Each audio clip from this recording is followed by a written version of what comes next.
Sutton Stracke revealed she has spoken to Garcelle Beauvais one time since she announced her exit from The Real Housewives of Beverly Hills in March. During a May 2025 appearance on SiriusXM's Jeff Lewis Live, Stracke said she last spoke to Beauvais on March 25, the day Beauvais announced that she was leaving the Bravo reality show after 5 seasons. "We spoke the day that she made her announcement," Stracke told host Jeff Lewis. "You know, she just said, I couldn't talk to anybody because I knew that you would convince me not to leave, and yes, that's probably true." Beauvais has since unfollowed Stracke and all of the other rhobh cast members, with the exception of season 14 friends of Jennifer Tilly and Kathy Hilton, on Instagram. Sutton Stracke wants to fix her friendship with Garcelle Beauvais. "I would never want to hurt Garcelle intentionally, so I'm sorry that she feels that way, and I'm sorry that it went down like that," Stracke said. "I'm hoping I can rectify things later," she added. "Sometimes, I think when you're really close with someone, and you get hurt in the relationship, you need time away to heal. I'm hoping that we can rectify and fix everything. I think that down the road, Garcelle and I really need to have a long, thoughtful conversation that's private. I just hate that this has happened. Garcelle was a very good friend, and I love her dearly." Stracke previously briefing on Bravo why she decided to give Beauvais space amid her rhobh exit. "Garcelle has chosen to unfollow all of the housewives," Stracke said in April. "I can only imagine that she needs a clean break right now. I love her and am giving her the space she needs." Garcelle Beauvais felt unsupported during the rhobh reunion.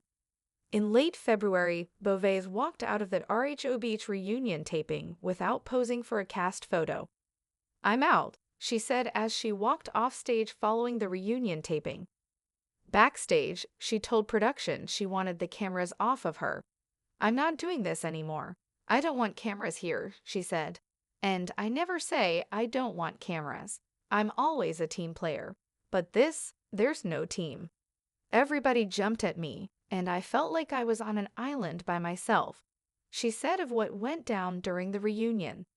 "I can't be friends with people like that. I can't trust them. I don't trust them, and they obviously don't like me." Beauvais announced her exit from the show weeks later via an Instagram video message to fans. "I've decided to leave Beverly Hills," she said in the clip. "It's been a wild ride. I mean, some amazing things have happened, and some hard things have happened, but it's been a ride nevertheless." Beauvais explained that she was leaving the show to focus on family and her acting and producing career. Unfollowed Hearts, a Beverly Hills story, glitter and echoes. The chandeliers in Sutton Stracke's Beverly Hills boutique shimmered like 1,000 tiny stars as she stood in front of a mannequin, her eyes blankly tracing the hem of a couture gown. The boutique was quiet, unnaturally so, except for the ticking of a vintage clock perched on the edge of her antique desk. It had been 49 days since Garcelle Beauvais announced her departure from The Real Housewives of Beverly Hills. 49 days since they last spoke. Sutton could still feel the hollow space that Cole had left in her chest. March 25. The day the show lost one of its fiercest, most genuine voices, and the day Sutton lost a friend. "I couldn't talk to anybody because I knew that you would convince me not to leave," Garcelle had said. Her voice had been thick with emotion, a thread of pain and power interwoven in every word. And Sutton, still digesting the words even now, whispered to herself as she rearranged the fabric on the mannequin, "And yes, that's probably true." Reunion fallout.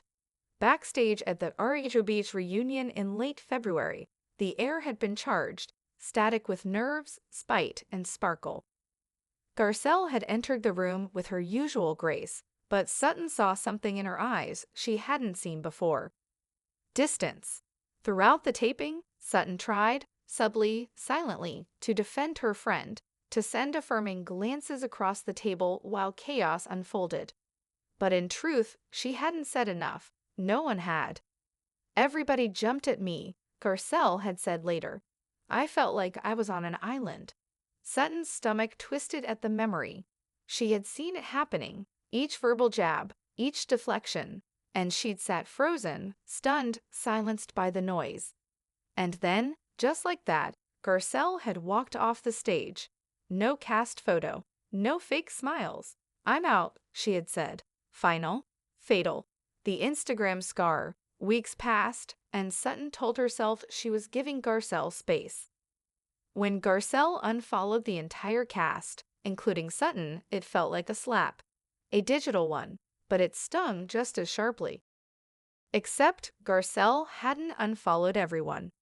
Jennifer Tilly and Kathy Hilton remained in her Instagram orbit. Friends out, sure, but still inside the circle. Sutton had stared at her screen for a long while, blinking at the absence of that once familiar name in her follower count. It wasn't just an algorithmic update. It was a message.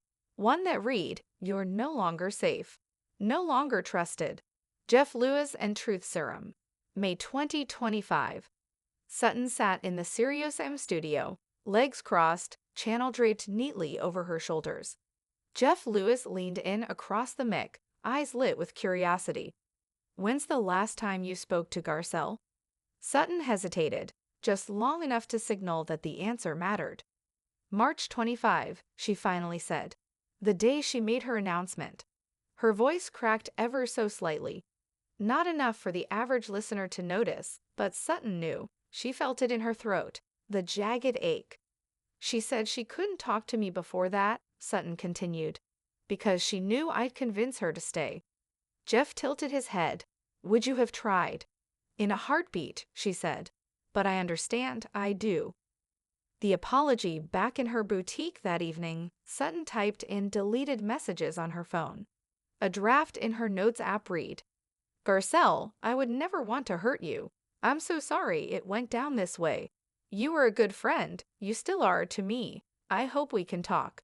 Privately, thoughtfully, when you're ready." She didn't send it. Instead, she watched old clips. Ones where they laughed so hard at dinner that their makeup ran. Ones where they supported each other, called out hypocrisy, hugged at the end of brutal nights.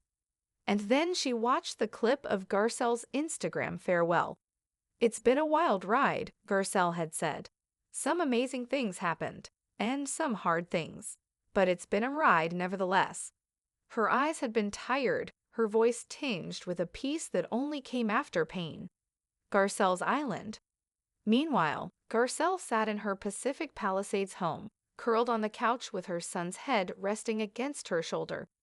The air was scented with eucalyptus and lavender, the only chaos the occasional clang from the kitchen. She scrolled past hundreds of supportive comments. Fans who said she was brave, gracious, real, and she appreciated them. But none of them were Sutton. Not that she missed Sutton. No, that wasn't it. But she did feel the emptiness where Sutton's voice used to live. Her quirky Southern charm, her maddening honesty, her loyalty, sometimes misfired, sometimes miscommunicated, but almost always real. Still, at the reunion, when it mattered most, Sutton hadn't spoken up. Not loud enough. Space is not silence. By late May, Sutton found herself walking the trails of Coldwater Canyon more often. Not to be seen, not for cardio, but because the silence of nature was better than the silence in her inbox. A friend had recently told her, giving someone space is good, but silence feels like abandonment. Sutton had nodded, but inside, she'd crumbled. She hadn't known what to say to Garcelle, and maybe that was the problem.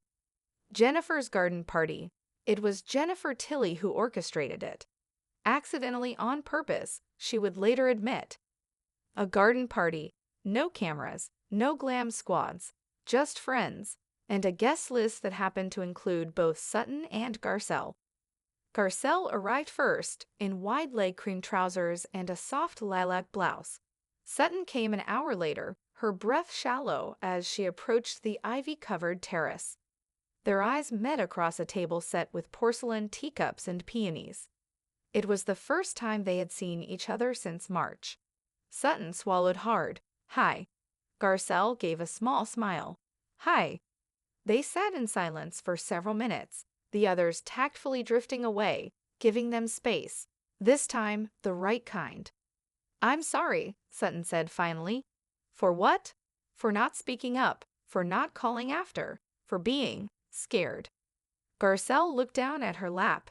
"You should have been scared for me." "Not of me." "I was both," Sutton admitted. "And I didn't know how to fix it without making it worse. And so, you didn't try." Sutton winced. "No, I didn't." Garcelle nodded. The honesty hurt, but it helped too. "I was angry," she said. "And I still am, but I'm also sad." Sutton reached across the table, her hand resting lightly on Garcelle's. "Me too." A friendship paused, not ended. They didn't resolve everything that day. No tearful hugs, no overnight repair. But they talked. And later that night, Sutton received a text from Garcelle. "Thank you for showing up today." That meant something. Sutton stared at the screen for a long time, then replied, "Thank you for letting me. I'm here, when you're ready, if you ever are." The echoes of fame. Fame had changed them both. So had the show. rhobh gave them the stage, the glamour, the conflict, the fame, and eventually the fracture. But beneath all of it, beneath the diamonds, designer labels, and cameras, there had been something real.